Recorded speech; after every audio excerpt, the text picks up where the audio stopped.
Hello, this is Dan Miller for Bluegrass Unlimited magazine, and this is a weekly lesson continuing the series on bass runs for guitar. I think this will be the last one for a while. We'll let you sit with what you got, but today I'm just going to throw some other things out there, some random different little things that you can do that are based on some of the techniques that I covered in the past, and just some other things you can throw in there.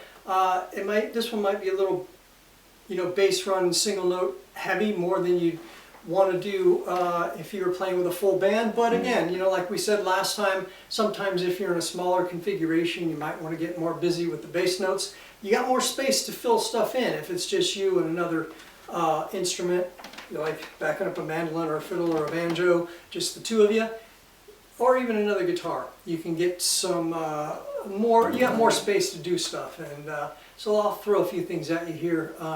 Just again, once again, in G, I'm going to go from G to C to D and back to G, just like we've done before, using G as sort of the Rosetta Stone of everything else you can do, taking the licks that we've done here and transferring them to other keys. Not too tough to do. All right, here we go.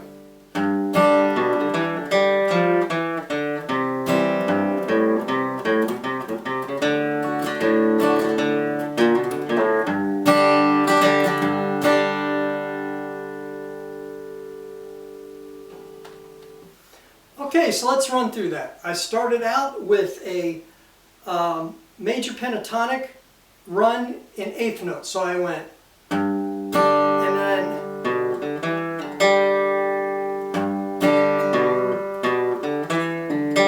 sort of like, almost like a little G lick, G run there, but without the B flat. And then from there, hitting that G, I walked down F, E, D, to C. That's the walk to the C. So the little lick at the front was just over the G chord, and then walk down to C. So a lot of times when we're going, we can throw in just single notes instead of the strum and change up things a little bit and do things like this.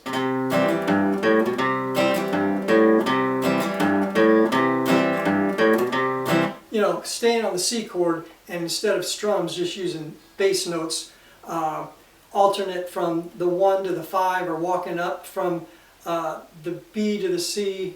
Either way, you could do any kind of thing like that thrown. That's what I did there. I just went right, and then I did a run that was sort of playing off of this walk up that we did from C to D, which was right. I went,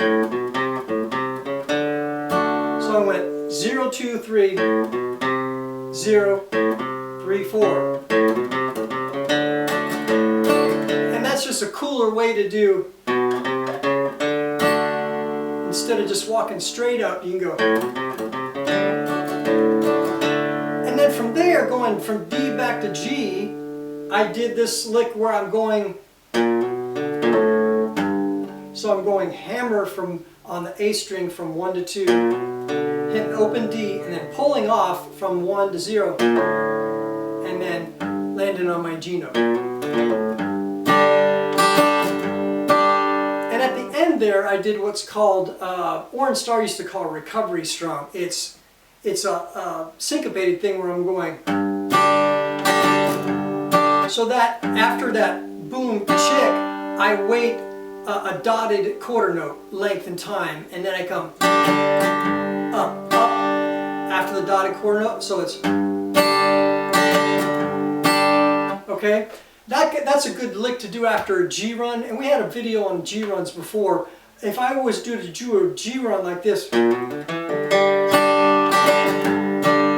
because as I said in the G run video, that G note at the end is like an exclamation point, and so you have a little bit of space after it. I'm going,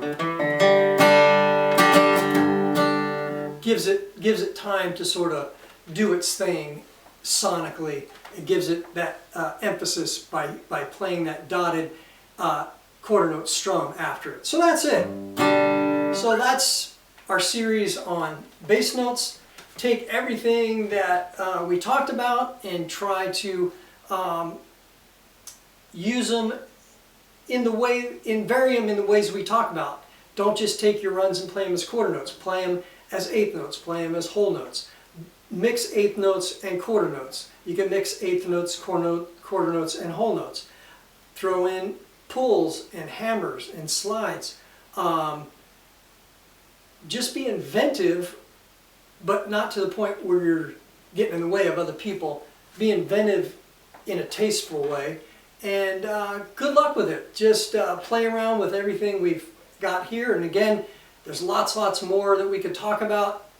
Brad Davis, Tim May, and I did a book called The Guitar Player's Guide to Rhythm, Timing, and Groove, and in that book I think we have 50 different runs going from each chord in a 1-4-5 progression in G. We just had the tip of the iceberg in this 9 lesson series on bass runs here for Bluegrass Unlimited magazine. If you're interested in more stuff related to bass runs, I'd recommend you get that book. It talks about a lot more bass runs and a lot other stuff regarding rhythm, different strum patterns, all the kind of things that you can integrate into your technique and tools for playing rhythm guitar in a bluegrass band or accompanying just in duos or trios or whatever configuration you might find yourself in. So that's it for today, and we'll get to something different next time. Thanks.